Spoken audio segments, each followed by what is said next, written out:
boa noite. Obrigado a você que está acompanhando a TV Canção Nova. A partir desse instante, estaremos juntos aqui no Além da Notícia, sempre com um tema de grande importância. Tenho certeza que você vai gostar também do nosso programa de hoje, dos nossos convidados. O tema será economia criativa.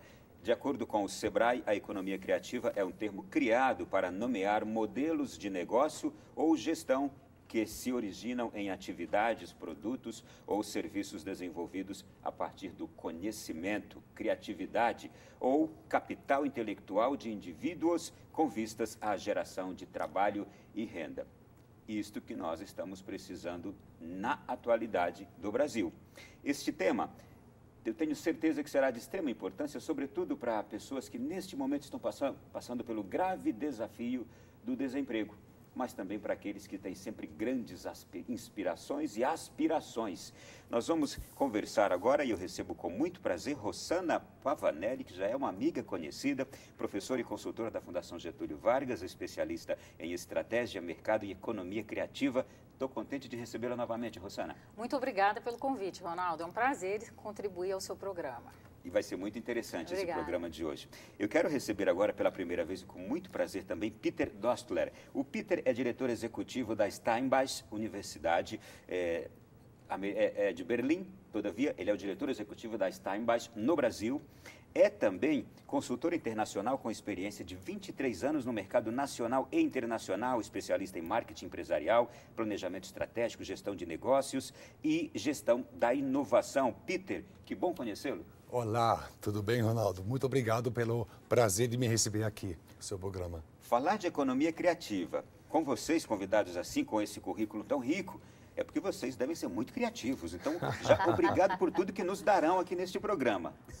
Bom, mas eu pediria aqui, Rossana, conta um pouquinho para a gente da sua experiência já com a economia criativa, para que as pessoas que estão nos acompanhando agora de casa já tenham uma noção do quão abrangente é esse tema. Perfeito, Ronaldo. A economia criativa, na verdade, ela surge em resposta a enormes desafios, né? Esses desafios, eles se mostraram mais intensos a partir de 1990. Então, quais são esses desafios? É a revisão da matriz atual de produção. E por quê? Porque a capacidade produtiva das indústrias tradicionais instaladas no mundo inteiro é limitada. Ela precisa ser inovada. E aí, em resposta a esses desafios, passou-se a olhar com maior atenção aos setores produtivos que são pautados no capital intelectual. Então, para ilustrar alguns exemplos do que seriam esses setores produtivos, eu vou separá-los em 3 grandes blocos. O primeiro bloco, ele diz respeito às indústrias criativas, que nada mais são do que segmentos da economia que contribuem para a geração de riqueza, empregos, renda, enfim, não é? Que tem um potencial enorme, inclusive, de inclusão social, não é? Então, nós falamos de segmentos como artesanato, como gastronomia, como representações e manifestações populares, dentre outros. Depois há um segundo bloco que diz respeito àquelas indústrias, aqueles segmentos que têm um potencial por si só de agregar bastante valor em termos de contribuição econômica. Então, aí estão representados segmentos como moda, que traz toda uma cadeia tradicional da indústria, inclusive por trás. Segmentos como a arquitetura, como música. A indústria da música é uma indústria extremamente bem estruturada e que vem se apropriando de conceitos de inovação Sim. ao longo dos últimos anos. Cinema, televisão, arte de uma maneira geral e, enfim, outros segmentos correlatos. Você está citando aí vários segmentos e está nos transmitindo justamente o entendimento de que em todos esses segmentos há ali ações criativas. E essas ações são ações, negócios, envolve economia. Perfeito. Tudo isso... Sempre. A economia criativa ela é pautada no capital intelectual. Né? Ela pressupõe na geração de riqueza por meio do capital intelectual. E, por fim, o terceiro bloco é aquele que tem o maior potencial de contribuição transversal à indústria tradicional já estabelecida, já instalada, como, por exemplo, design, que é transversal a qualquer tipo de indústria, e tecnologia. Aliás, ciência e tecnologia, para algumas matrizes que trabalham a economia criativa, ficaram de fora. Até pouco atrás, no Brasil, quando a gente falava em economia criativa, a ciência e tecnologia não era considerado como um segmento, como uma indústria criativa. A meu ver, isso é um absurdo, porque se ciência e tecnologia não é a representação no estado da arte de uma indústria pautada no capital intelectual, qual outra indústria seria? Então, quando a gente fala que ciência e tecnologia e design são importantes setores da economia criativa, com potencial de alavancar o desenvolvimento econômico sustentável dos demais segmentos, em brevíssimas palavras, significaria dizer que, por exemplo, uma indústria automotiva que faz parte do segmento da indústria tradicional, ela pode se apropriar de recursos de design e de tecnologia para agregar valor ou mesmo para rever os seus processos de trabalho e se tornar mais eficiente, rever bases de custo. Então, criatividade pressupõe inovação, mas inovação não trata somente do inédito, do inventar a lâmpada. Inovação também pressupõe você fazer diferente o que todo mundo faz e conseguir melhores resultados com isso. A inovação radical, o Peter com certeza vai falar mais sobre isso, e a inovação incremental.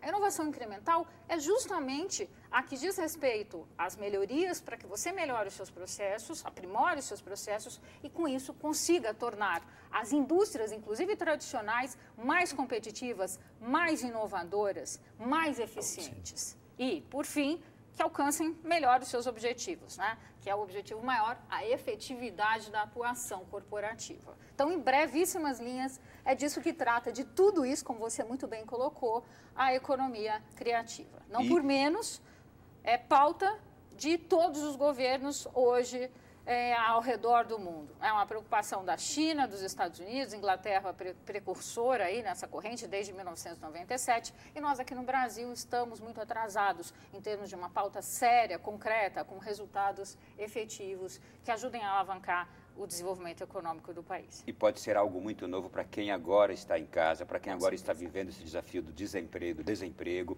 Mas eu quero conhecer também a experiência do Peter com este tema. Peter, que é alemão de onde, Peter? Alemão de Stuttgart. E desde quando vive no Brasil? Desde 93. 93. Fazem 23 anos agora. Já é brasileiro? Alma brasileira, totalmente. Peter, por favor, a sua experiência com essa temática da economia criativa. Como a Rosana muito bem colocou, é um tema muito amplo e muito relevante para a nossa economia de hoje. Eu queria entrar mais um pouco no assunto que a Rosana falou, que é da inovação. Então, na verdade, o que nós queremos? Nós não queremos, nós necessitamos agregar valor aos nossos produtos, aos nossos serviços, para que estes possam ser consumidos e possam ser comprados. Para agregar valor, eu preciso ser o quê? Eu preciso ser competitivo.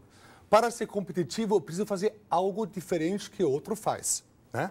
Então, eu preciso de uma inovação. Eu preciso fazer coisas de forma diferente.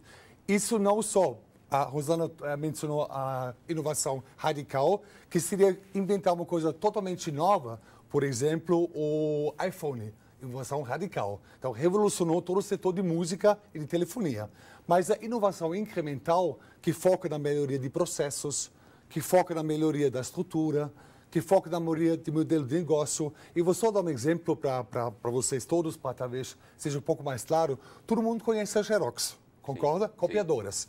Então, quando a Xerox começou a trabalhar com copiadoras e queria colocar esse produto no mercado, aliás, a Xerox é uma das empresas mais exitosas do nosso Brasil, eles queriam vender. Só que o preço era muito caro. Então, o que os especialistas falaram para o dono da Xerox? Não vai dar certo. Você não vai conseguir vender essas máquinas para os seus consumidores. O que eles fizeram?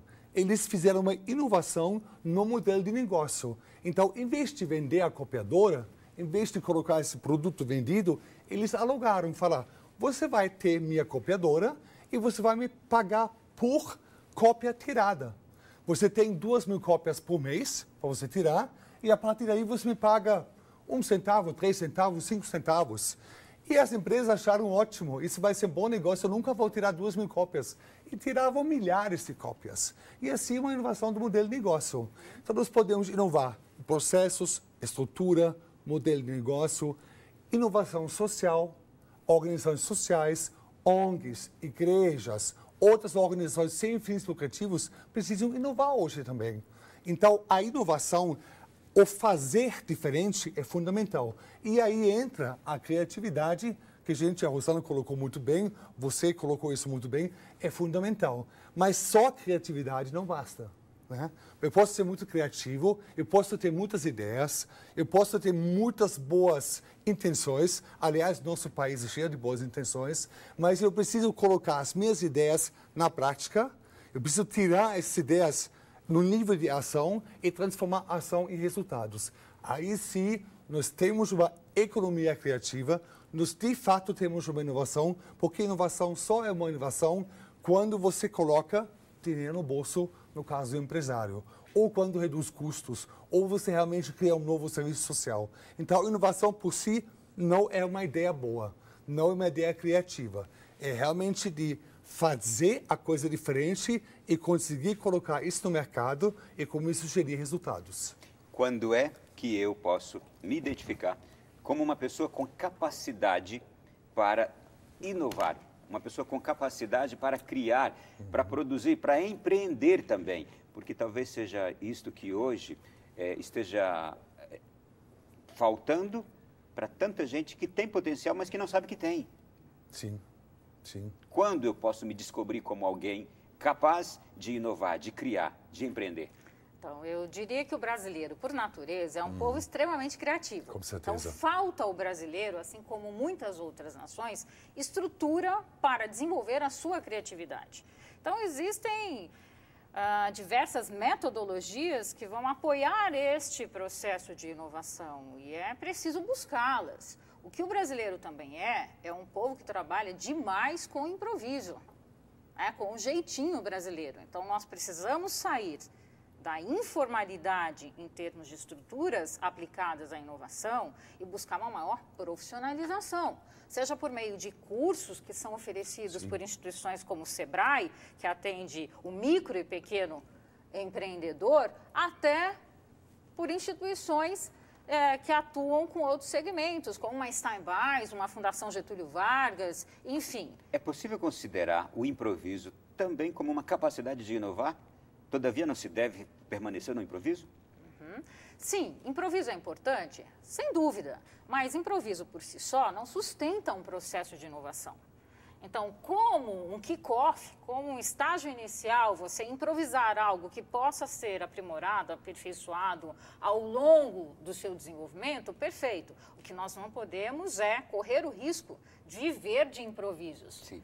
Porque a probabilidade de você usar o improviso, a criatividade solta por si só, como um elemento para se chegar à inovação, é muito pequena.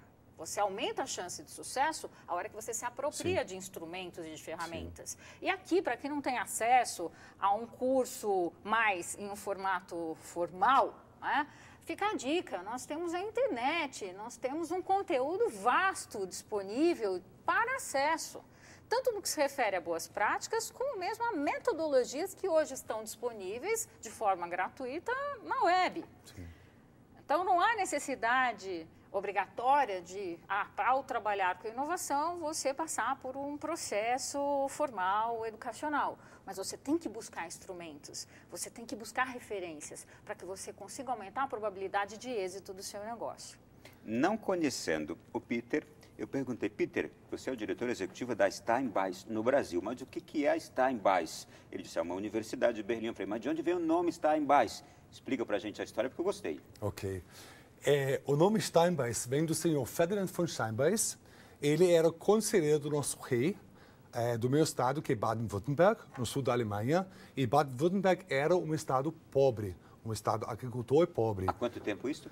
Isso estamos falando de 1850, mais ou menos. Então, esse conselheiro, o Ferdinand von Steinbeis, viveu de 1850, trabalhou de 1850 até 1880 para o nosso rei. E ele, na verdade, ele compreendeu que precisa investir na capacidade empreendedora das pessoas. Então, só para você ter uma ideia, existia um senhor Gottlieb Daimler.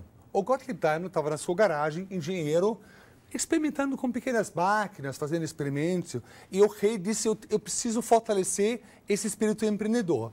Então, o senhor Steinbeis chegou nesse Gottlieb Daimler e falou, meu amigo, você precisa ser um empreendedor, você precisa construir máquinas, colocar isso no mercado, trabalhar na nossa industrialização, impulsionar a nossa economia. E o senhor Gottlieb falou, eu não posso.